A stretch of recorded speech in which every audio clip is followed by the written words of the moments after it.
नमस्कार। अभी हम हैं बोकहा गांव के झंडा मेले में और आज 5 नवंबर है और इस मेले का समापन है, यानी कि आज समाप्त हो गया ये मेला। आप देख सकते हैं कि अभी भी कुछ चहल पहल है मेले में, मतलब कुछ नहीं ना के बराबर है। समय की बात कर ले तो समय लगभग 9:57 हो रहे हैं, मतलब कि 10 बजने में मात्र 3 मिनट बच गए हैं और एंटर कर गए हम मेले के अंदर। और अभी आप देख सकते हैं मेरे इस वीडियो के माध्यम से कि मेले में कुछ भी नहीं अब रहा।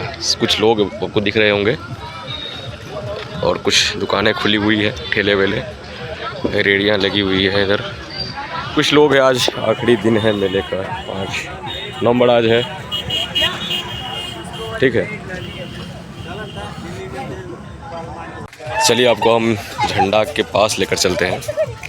ये देखिए, ये झंडा है और यहीं पर झंडा में खड़ा है और इधर नाव झूला है, इस तरफ ब्रेक डांस है। इस सबका लाइट बंद हो गया अभी फ़िलहाल। ये देखिए, ये आप देख सकते हैं कि ये देख सकते हैं 2-3 दिन, यानी कि कल भी हम मेला में झूला पे झूले थे, इस नाव वाले पे, ब्रेक डांस पे, लेकिन आज बंद है। इस पे भी झूले थे। आज समाप्त हो गया, आज दंगल था।